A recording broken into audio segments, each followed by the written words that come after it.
Aujourd'hui, je vais vous parler du document qui s'appelle l'Aurore rouge. Père Régimbal et Serge Monat, en 1985, nous annoncent le nouvel ordre mondial. Révélation très importante, à une époque où Internet n'existait pas encore. Serge Monat, tout comme le père Régimbal, fut l'un des pionniers de la lutte contre le nouvel ordre mondial, alors même que celui-ci n'était encore, dans les médias de l'époque, qu'une théorie du complot limitée à 2 ou 3 énergumènes plus ou moins dérangés, avant de devenir aujourd'hui l'objectif, voire l'obsession des grands de ce monde et leurs puissants maîtres. Selon le journaliste Serge Monat, donc, mort subitement et surtout prématurément, un peu comme son compatriote le père Régimbal, le document, je vais vous lire, a été concocté dans une loge crypto-maçonnique dénommée 666. But du projet mondialiste. Établissement de l'occulte mondial. Moyen de financement du projet. Contrôle du FMI, du GATT, de la Commission de Bruxelles, de l'OTAN, de l'ONU et d'autres organismes internationaux. Les dernières 18 années furent très profitables pour l'avancement de nos projets mondiaux. Je peux vous dire, frères, que nous touchons maintenant presque au but.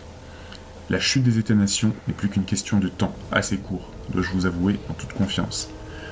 Grâce à nos agents d'infiltration et à nos moyens financiers colossaux, des progrès sans précédent ont maintenant été accomplis dans tous les domaines de la science et de la technologie, dont nous contrôlons financièrement les plus grandes corporations. Depuis les réunions secrètes avec M. de Rothschild dans les années 56, et qui avaient pour but de mettre au point le développement et l'implantation mondiale des ordinateurs, il nous est maintenant possible d'entrevoir la mise en place d'un genre d'autoroute internationale où toutes ces machines seraient reliées entre elles. Car, comme vous le savez déjà, le contrôle direct et individuel des populations de la planète serait à tout le moins totalement impossible sans l'usage des ordinateurs et leur rattachement électronique les uns par rapport aux autres en un vaste réseau mondial. Ces machines d'ailleurs ont l'avantage de pouvoir remplacer des millions d'individus. De plus, elles ne possèdent ni conscience ni morale aucune, ce qui est indispensable pour la réussite d'un projet comme le nôtre.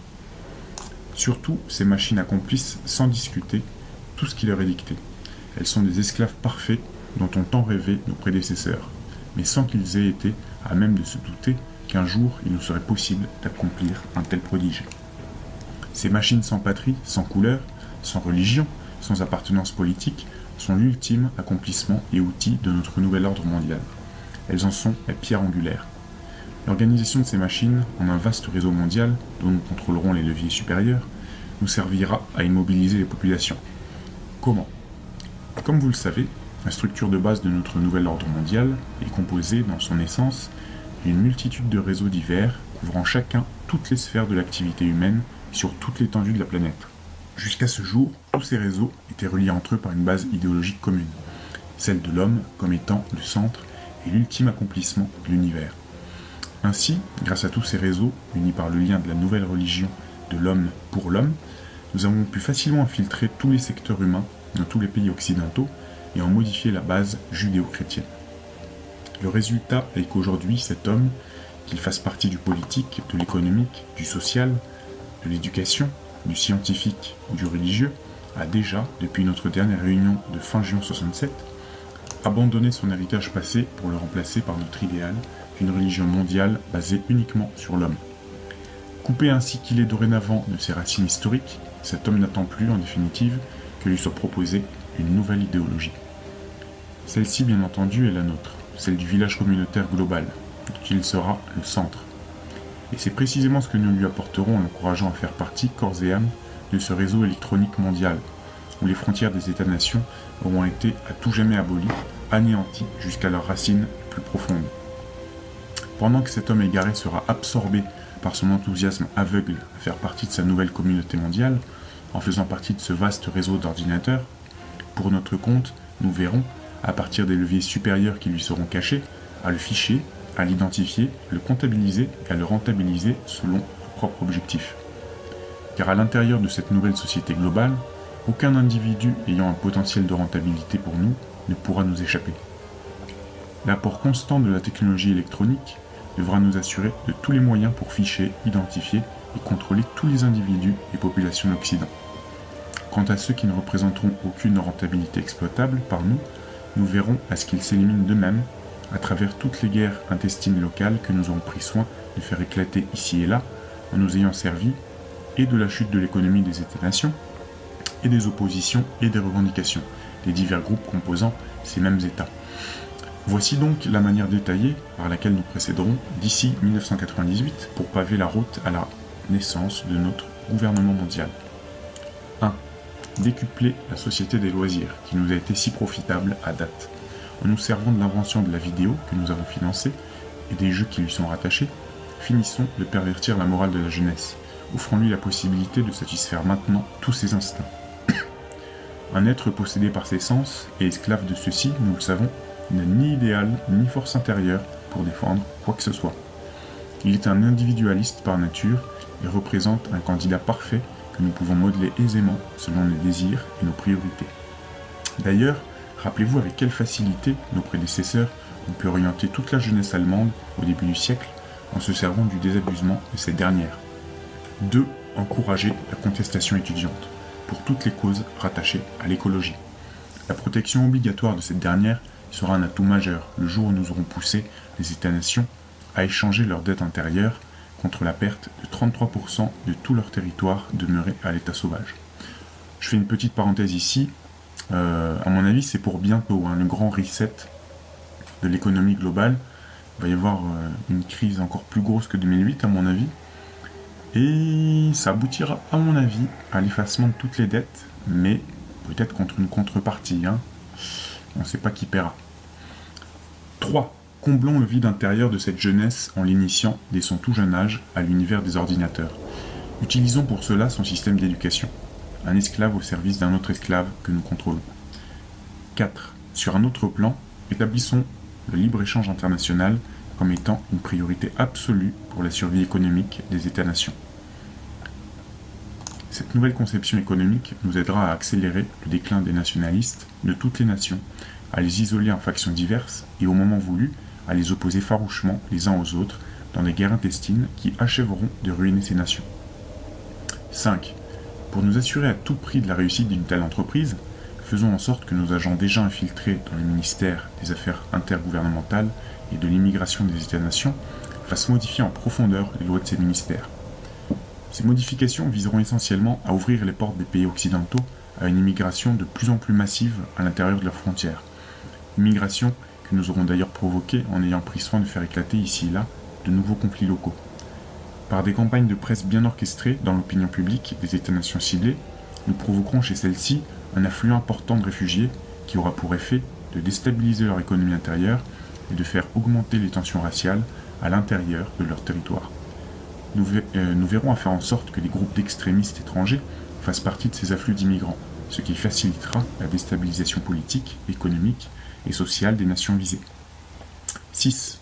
Ce libre-échange, qui en réalité n'en est pas un, car il est déjà contrôlé par nous tous au sommet de la hiérarchie économique, noyautons-le en 3 commissions latérales, celle de l'Asie, celle de l'Amérique, celle de l'Europe. Il nous apportera la discorde à l'intérieur des États-nations par la hausse du chômage reliée aux restructurations de nos multinationales. Transférons lentement, c'est le numéro 7, mais sûrement nos multinationales dans de nouveaux pays acquis à l'idée de l'économie de marché, tels les pays de l'Est de l'Europe, en Russie et en Chine par exemple. Nous nous fichons bien pour l'instant si leur population représente ou non un vaste bassin de nouveaux consommateurs. Ce qui nous intéresse, c'est d'avoir accès en premier lieu à une main-d'œuvre esclave, à bon marché et non syndiquée, que nous offrent ces pays et ceux du tiers-monde. D'ailleurs, leurs gouvernements ne sont-ils pas mis en place par nous? Ne font-ils pas appel à l'aide étrangère et auprès de notre Fonds monétaire international et de notre Banque mondiale? Ces transferts offrent plusieurs avantages pour nous. Ils contribuent à entretenir ces nouvelles populations dans l'illusion d'une libération économique, d'une liberté politique, alors qu'en réalité, nous les dominerons par l'appétit du gain et un endettement dont ils ne pourront jamais s'acquitter.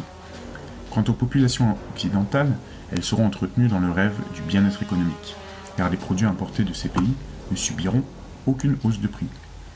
Par contre, sans qu'elles s'en aperçoivent au début, de plus en plus d'industries seront obligées de fermer leurs portes à cause des transferts que nous aurons effectués hors des pays occidentaux. Ces fermetures augmenteront le chômage et apporteront des pertes importantes de revenus pour les États-nations. 8. Ainsi, nous mettrons sur pied une économie globale, à l'échelle mondiale, qui échappera totalement au contrôle des États-nations. Cette nouvelle économie sera au-dessus de tout. Aucune pression politique ou syndicale ne pourra avoir de pouvoir sur elle. Elle dictera ses propres politiques mondiales et obligera à une réorganisation politique, mais selon nos priorités, à l'échelle mondiale. 9. Par cette économie indépendante, n'ayant de loi que nos lois, nous établirons une culture de masse mondiale. Par le contrôle international de la télévision, des médias, nous instituerons une nouvelle culture, mais nivelée, uniforme pour tous, sans qu'aucune création future ne nous échappe. Les artistes futurs seront à notre image, ou bien ne pourront pas survivre. Fini donc ce temps où des créations culturelles indépendantes mettaient à tout moment en péril nos projets mondialistes, comme cela fut si souvent le cas dans le passé. 10.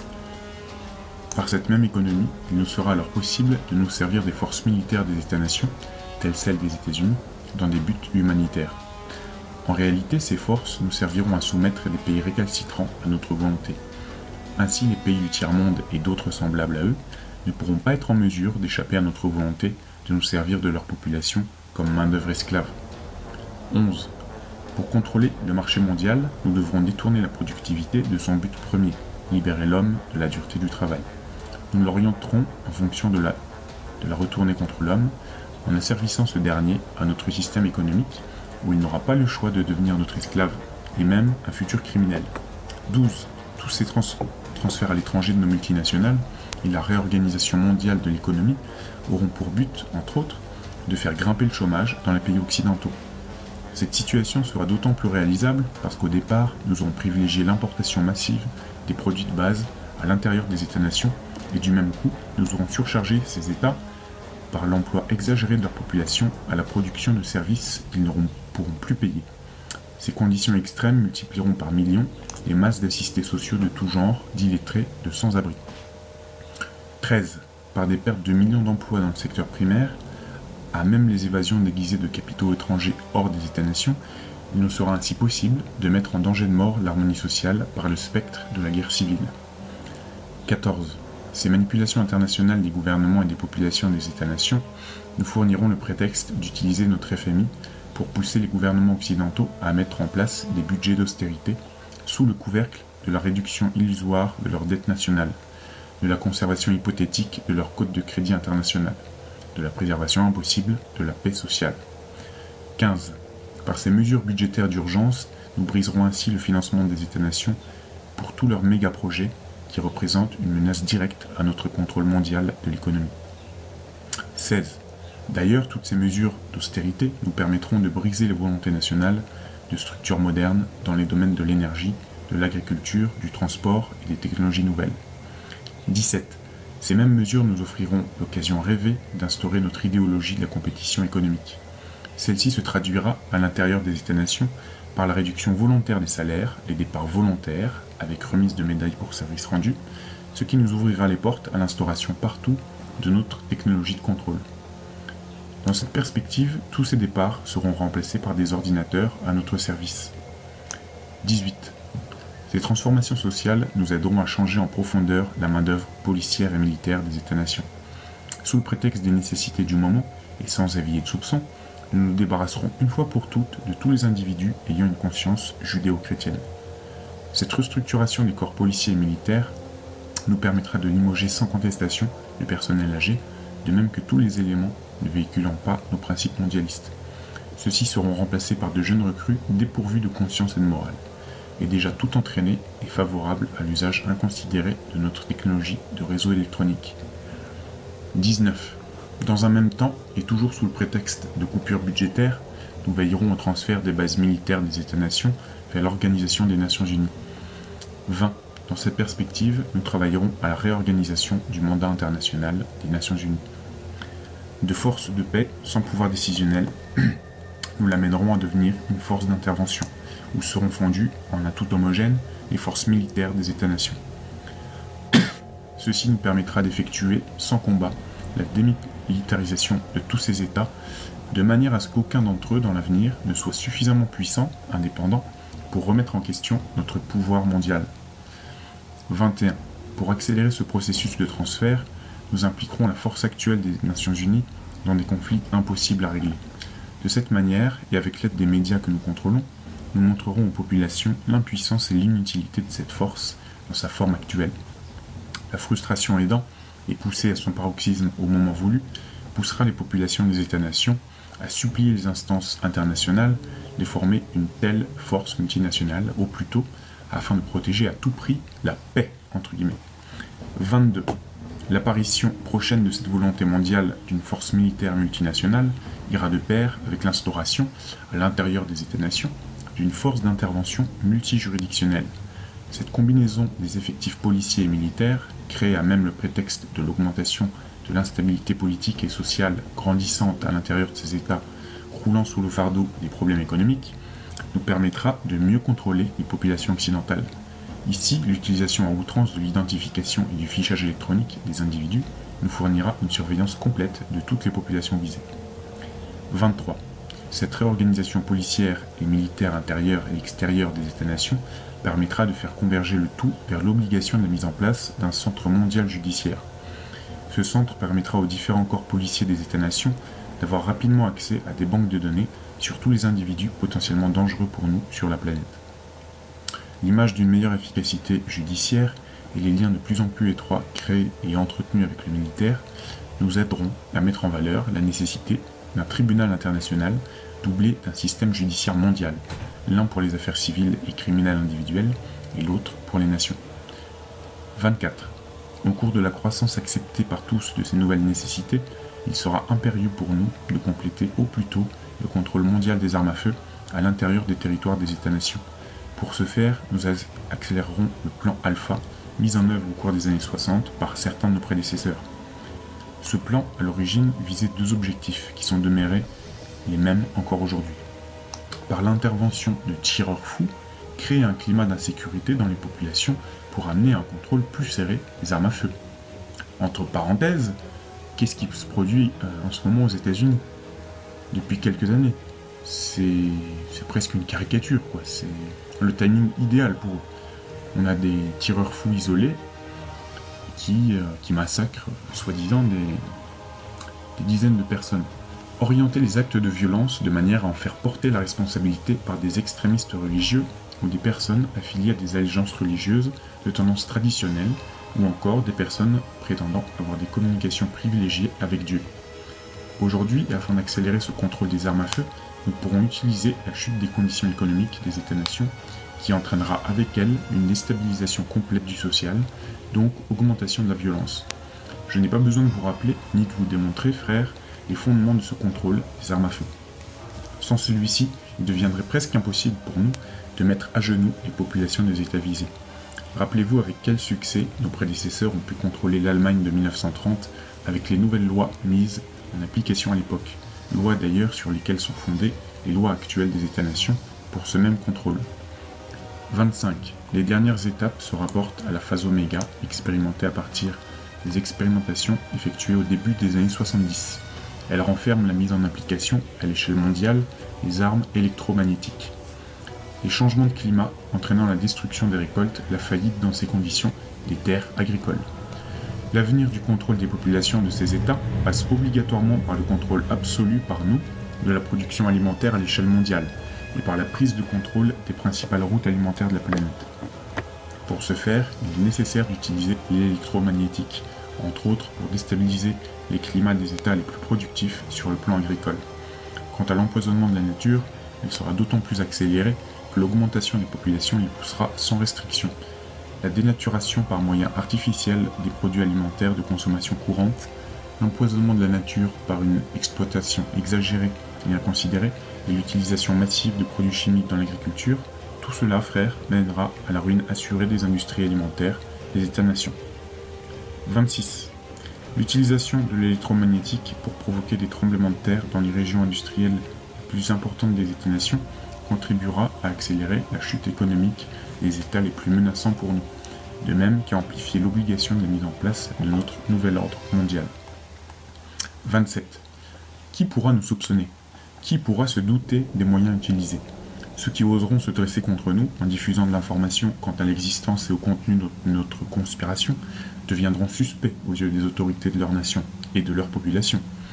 Grâce à la désinformation, au mensonge, à l'hypocrisie et à l'individualisme que nous avons créés au sein des peuples des États-nations, l'homme est devenu un ennemi pour l'homme. Ainsi, ces individus indépendants, qui sont des plus dangereux pour nous, justement à cause de leur liberté, seront considérés par leurs semblables comme étant des ennemis et non des libérateurs. L'esclavage des enfants le pillage des richesses du tiers-monde, le chômage, la propagande pour la libération de la drogue, l'abrutissement de la jeunesse des nations, l'idéologie du respect de la liberté individuelle, diffusée au sein des églises judéo-chrétiennes et à l'intérieur des États-nations, l'obscurantisme considéré comme une base de la fierté, les conflits interethniques et notre dernière réalisation, les restrictions budgétaires, tout cela nous permet enfin de voir l'accomplissement ancestral de notre rêve, celui de l'instauration de notre nouvel ordre mondial. Alors à rappeler, ce texte a été écrit fin juin 85. Voilà, donc je pense que ça se passe de commentaires. Je vous laisse réfléchir à ce document. À bientôt. La Russie suspend ses exportations de céréales, la sécheresse frappe les États-Unis et l'Asie. L'Afrique de l'Est est submergée par une deuxième vague de criquets pèlerins. Les perturbations dans les récoltes et le transport que l'on voit partout dans le monde sont les indicateurs d'une crise alimentaire qui pourrait être plus meurtrière que la crise sanitaire. Le nombre de personnes en insécurité alimentaire aiguë a doublé selon le dernier rapport de l'ONU, atteignant les 265 millions de personnes menacées et ce à cause de l'impact économique du coronavirus. Une fois de plus, la pandémie agit comme un révélateur des fragilités structurelles de notre société globalisée. Mais les causes de la pénurie alimentaire que l'on s'apprête à vivre se trouvent bien en amont.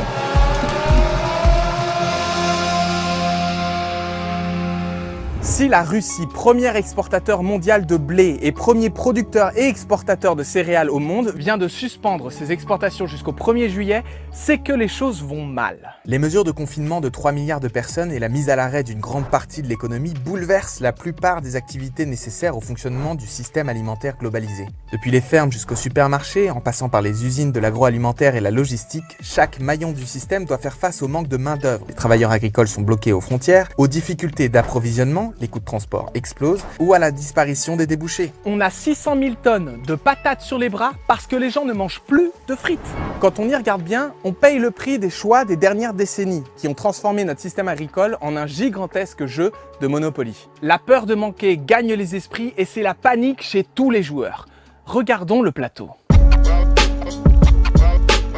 À l'heure actuelle, de nombreux États font des surstocks par peur de manquer. C'est le cas sur les céréales pour presque tous les pays asiatiques. La Chine, qu'on connaît grand exportateur, importe actuellement de grandes quantités de farine, notamment depuis les États-Unis et la France, alors qu'elle dispose déjà d'une année de réserve. La Turquie et l'Algérie, deux grands pays où le pain constitue l'alimentation de base, en font autant. On a déjà parlé de la Russie qui cesse toutes ses exportations de céréales jusqu'à juillet, mais le Kazakhstan et l'Ukraine font la même chose alors même que les récoltes s'annoncent super bonnes. La Thaïlande, le Cambodge, le Vietnam et l'Indonésie ont annoncé une réduction de leurs exportations de riz. Le Vietnam a peur de manquer de riz, non sans raison.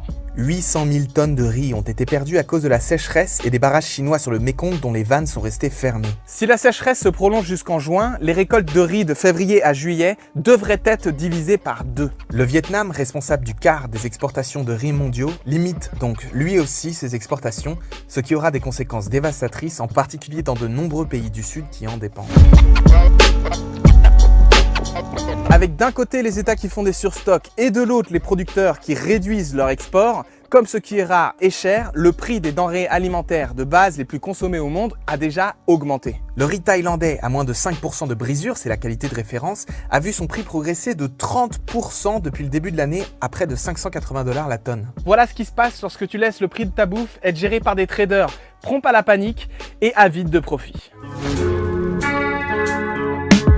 Mais pour l'Égypte, premier importateur mondial de blé, ou le Gabon qui importe 86% de ses céréales, ils sont censés faire quoi? Pourquoi n'ont-ils pas assuré une part conséquente de leur autonomie alimentaire, me direz-vous? Eh bien parce que depuis plusieurs décennies, le Fonds monétaire international conditionne ses aides financières à la spécialisation des États dans les productions de quelques cultures pour lesquelles ils bénéficient d'un avantage comparatif, c'est-à-dire la denrée qu'il est plus facile de produire à cet endroit qu'ailleurs. La production de riz des Philippines s'est effondrée parce que le riz importé coûte moins cher que celui produit sur place. Du coup, le pays se retrouve à poil lorsque les rouages se grippent. Pour les pays spécialisés dans le pétrole, c'est encore pire avec la dégringolade du cours du baril. Le Congo, dont 60% du budget repose sur les exportations d'hydrocarbures, va probablement perdre un tiers de ses recettes. Avec en prime les capitaux internationaux qui fuient l'Afrique et d'autre part la diaspora qui est de moins en moins en capacité d'envoyer de l'argent au pays, on va se retrouver avec une population de plus en plus pauvre qui va devoir payer sa bouffe de plus en plus cher. L'OMS, l'OMC et la FAO sonnent l'alarme de la pénurie alimentaire et fustigent les réactions protectionnistes des États. Millions of civilians living in conflict-scarred nations, including many women and children, face being pushed to the brink of starvation with the specter of famine, a very real and dangerous possibility. Selon l'ONG Oxfam, le nombre de personnes menacées de famine en Afrique de l'Ouest pourrait quasiment tripler en 3 mois et concerner 50 millions de personnes en août contre 17 millions en juin. You will find riots. People will become desperate because they need that dollar a day or that euro a day to be able to survive. Residents clashed with police in Cape Town's as people demand state food parcels. This is not animals. This is hungry people. These people are looking just for food. We can rather die of coronavirus than to die in our homes of hunger. Rappelez-vous, en 2008 et entre 2010 et 2012, c'est la hausse des cours des denrées alimentaires de base qui avait causé des émeutes de la faim dans plus de 30 pays à travers l'Afrique, l'Asie et le Moyen-Orient et qui avait joué un rôle déterminant dans le déclenchement des révolutions arabes. Et aujourd'hui, cette pénurie alimentaire va se jouer dans un contexte de pandémie mondiale et de récession économique profonde. The best advice for Africa is to prepare for the worst and prepare today. S'il m'arrive d'avoir le mal de pays, je l'ai pour Paris. La France manque terriblement de main-d'œuvre agricole. Avec la fermeture des frontières, les saisonniers qui venaient normalement prêter main forte aux agriculteurs à travers le monde se retrouvent bloqués chez eux. Le déficit de main-d'œuvre s'élevait à 75 000 personnes supplémentaires en avril, la même chose en mai, soit un quart du nombre de travailleurs agricoles français. Qu'à cela ne tienne, notre ministre de l'Agriculture avait la solution. Moi, je veux lancer un grand appel à l'armée des ombres, un grand appel aux femmes et aux hommes qui aujourd'hui ne travaillent pas. Rejoignez la grande armée de l'agriculture française. Plus de 300 000 personnes se sont inscrites sur une plateforme dédiée. Seulement voilà. Seules 15 000 personnes sur ces 300 000 sont effectivement allées au champ en avril. On est bien loin des 75 000 nécessaires. C'est que le travail est dur et mal payé. Qui plus est, les agriculteurs ont été forcés de remarquer que les volontaires n'ont pas le niveau de compétence des saisonniers agricoles. À quoi s'ajoute que les débouchés habituels comme les cantines ou les restos n'existent plus. Certains agriculteurs préfèrent donc laisser pourrir des récoltes plutôt que de perdre de l'argent dans une main-d'œuvre qui n'est pas rentable pour récolter une production qui ne sera pas vendue. Cet épisode révèle surtout l'importance du recours aux travailleurs détachés. Qu'ils viennent de Roumanie, de Pologne, du Maroc ou d'Espagne, ils sont essentiels et pourtant ils sont mal payés sans la reconnaissance d'un contrat de travail français. En l'absence de cette main-d'œuvre exploitée, les fruits et légumes frais devraient se faire rares cet été et leur prix pourrait fortement augmenter. Rassurez-vous, le ministre de l'Agriculture Didier Guillaume nous promet qu'il n'y aura pas de pénurie alimentaire en France et on connaît la valeur des promesses de ce gouvernement. La France importe 50% de ses fruits et légumes, 1 sur 2. Or, on a vu que toutes les conditions ne sont pas réunies pour la production et l'acheminement de ces produits. Si ça devrait aller pour le moment, c'est parce que le pays est excédentaire en céréales, en produits laitiers et en viande porcine. On produit suffisamment de calories, quoi qu'il arrive. Au pire, on mangera moins de courgettes et de tomates cet été. Sauf que... Depuis mars, notre gouvernement a décidé d'exporter un maximum de blé français. Nos exportations en direction de la Chine sont 5 fois supérieures à celles de l'an dernier. Si une sécheresse limite les récoltes, on n'aura probablement pas les stocks suffisants pour l'ensemble de nos besoins. Et ce n'est pas le marché mondial grippé et protectionniste qui comblera ce qui nous manque. Si nous ne sommes pas menacés par une famine en France, les conséquences en chaîne peuvent décimer certains secteurs agricoles. Même la FNSEA, le syndicat agricole, met en garde contre la politique d'exportation de la France en insistant sur le fait que la France n'a pas de stock alimentaire stratégique. Faudrait-il pour autant stocker, ne plus exporter et espérer importer? Pas si on a un tout petit peu de décence. Il serait criminel de suspendre nos exportations de blé vers les pays qui ne produisent qu'une infime partie de leurs besoins. Par contre, pourquoi vendre massivement le blé français à la Chine, qui est l'un des plus gros producteurs mondiaux et dispose déjà d'une année de réserve de farine? C'est l'expression la plus parfaite du libre marché tel qu'il se pratique en France, sans aucune vision stratégique. Rappelons que la crise alimentaire est déjà là. Et que chaque année, des millions de personnes meurent de faim dans ce système soi-disant efficace. 25 000 personnes par jour. Ayons conscience qu'en France aussi, c'est déjà la galère. Les économies des Français se réduisent drastiquement et les aides sont tardives et insuffisantes. Le président des Restos du Cœur raconte que les 1400 centres encore ouverts sont pris d'assaut. À Bordeaux, l'affluence à chaque distribution alimentaire a été multipliée par 5, à Toulouse par 3 et en Seine-Saint-Denis, le préfet craint des émeutes de la faim. La situation n'est pas vraiment meilleure chez les agriculteurs. En France, comme dans de nombreux pays, les agriculteurs appartiennent à la catégorie professionnelle au plus haut taux de pauvreté. Près de 20% des agriculteurs français ont déclaré un revenu nul, voire un déficit de leur exploitation en 2017. En France, 11 millions de paysans sont passés à la trappe en quelques décennies. Et en 2020, c'est encore une exploitation toutes les 26 minutes qui disparaît. Mais comment un secteur aussi indispensable à notre survie peut être aussi mal en point ? C'est que l'essentiel de l'argent que vous dépensez dans la bouffe est capté par les intermédiaires. Quelques grands groupes se font une guerre des prix qui les pousse à réclamer des tarifs toujours plus bas auprès de leurs fournisseurs de l'industrie agroalimentaire qui eux-mêmes achètent à leur tour le moins cher possible la matière première agricole auprès des paysans en bout de chaîne. Résultat, pour 100 € dépensés par le consommateur dans l'alimentaire, 6,50 € sont effectivement destinés aux agriculteurs en 2020 contre 8,20 € en 2012. Et après, on s'étonne que 2 agriculteurs se suicident par jour. Une bonne nouvelle tout de même. Le gouvernement, qui avait privilégié la grande distribution pour l'approvisionnement, a fait volte-face pour se tourner vers les halles en plein air et les marchés et encourager le 100% local dans les supermarchés, ce qui devrait potentiellement durer après le confinement. Le même gouvernement qui a signé le CETA, le traité de libre-échange avec le Canada, nous félicite aujourd'hui de consommer local. En temps normal, les circuits courts, c'est que 15% de l'approvisionnement alimentaire du pays. On peut se féliciter que les Français se tournent massivement vers les marchés, les petits commerces et l'approvisionnement via des AMAP, ces paniers de légumes. D'ailleurs, si tu veux t'y inscrire, je te mets un lien dans la description. Mais l'approvisionnement en circuit court de nos métropoles reste difficile, voire ingérable. Et ça reste la grande distribution qui capte l'essentiel des reports d'achat avec une explosion des drives et des livraisons. Pendant ce temps-là, l'Union européenne continue le libre-échange sans se poser de questions et conclut un nouvel accord avec le Mexique ce 28 avril pour toujours plus d'exportation et d'importation, toujours moins de taxes et une protection des investisseurs. Bah oui, c'est clair, c'est vraiment de ça dont on a besoin actuellement, ouais. Bref, en l'absence de petites solutions miracles, il va falloir oser tout changer. Covid ou pas, les conditions historiques qui ont permis à un système alimentaire globalisé de prospérer ne sont plus du tout garanties pour les années à venir. Le système alimentaire mondial est un colosse au pied d'argile. Il repose sur une série de dangereuses dépendances. Dépendance en flux de main-d'œuvre et de transport, dépendance au flux de machines, de semences, d'intrants, de pétrole. Et on voit à quelle vitesse tous ces flux sont perturbés lorsqu'ils sont mis sous contrainte. Ce système est vulnérable aux chocs climatiques, aux maladies, aux crises économiques et géopolitiques et aux pénuries de ressources. Le premier réflexe après un traumatisme, c'est la volonté d'un retour à la normale. C'est d'ailleurs ce que préconisent les lobbies. Rien que 3 jours après le début du confinement, la Copa-Cogeca, le plus gros lobby de l'agro-industrie européenne, a demandé le report de toute réglementation environnementale relative à l'agriculture. Mais la normale ici est pire que le mal du coronavirus. Il faut de toute urgence développer une résilience de notre système alimentaire. Et la bonne nouvelle, c'est que des solutions existent. À moyen terme, le gouvernement pourrait remonter les prix minimaux sur les produits agricoles pour réguler la pression qu'exerce la grande distribution sur les producteurs et augmenter les taxes à l'importation. Mécaniquement, cette augmentation ferait remonter le prix des denrées, mais il faut se rendre compte qu'en 1960, les Français consacraient 34% du budget familial à l'alimentation. Cette part est tombée à 15% aujourd'hui, mais à quel prix ?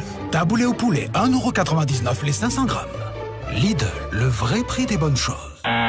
Selon un récent sondage, 93% des Français sont prêts à payer plus cher leur nourriture si elle vient de France et offre des garanties de santé publique si elle est de qualité. Pour limiter l'impact de cette hausse des prix, on pourrait rééquilibrer les coûts en réduisant les intermédiaires par le biais de la vente directe ou en réduisant les marges que se font les supermarchés sur les produits de première nécessité. On pourrait aussi renégocier la politique agricole commune au niveau européen, ça ferait pas de mal. 60 milliards d'euros qui aident pour l'instant essentiellement les grosses exploitations polluantes au détriment du plus grand nombre des agriculteurs. Les critères d'attribution devraient être rediscutés bientôt, un rapport de force doit être établi. En payant mieux les paysans, on rendrait la filière plus désirable, notamment auprès des jeunes, et on leur permettrait d'embaucher des travailleurs agricoles, de créer de l'emploi en local. On leur donnerait enfin l'opportunité de sortir la tête de l'eau et d'envisager une transition vers une agriculture plus résiliente face à la crise climatique qui s'annonce. Et elle existe déjà. L'agroécologie, qui prend différentes formes pour régénérer les sols, économiser l'eau, réduire la mécanisation et boucler les cycles de carbone, de l'azote et du phosphore. Les agricultures paysannes nourrissent encore aujourd'hui 75% de la population mondiale avec seulement 25% des terres agricoles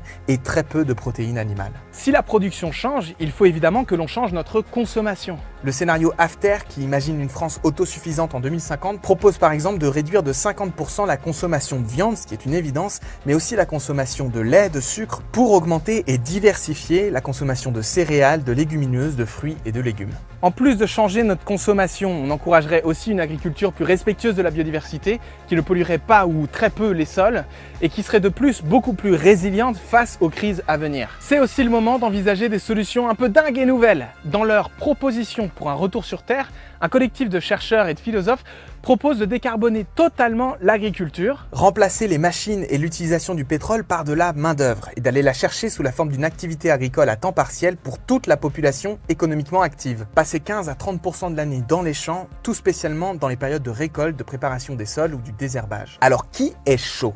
Voilà simplement quelques idées à creuser pour construire le monde d'après. Il va falloir qu'on s'en empare. Et pour ça, je vous invite à partager cette vidéo parce qu'il est certain que la préoccupation de la sécurité alimentaire ne va pas disparaître à la levée du confinement. Il y a 4 chances sur 5 pour que vous ne soyez pas abonné à cette chaîne. Alors n'hésitez plus, abonnez-vous. On va continuer à produire des vidéos pour trouver le chemin pour sortir de ce merdier. J'en profite pour remercier nos tipeurs qui pour la première fois nous ont permis l'indépendance financière à 100%. C'est grâce à eux que cette vidéo est produite. Gardez la pêche et à très vite.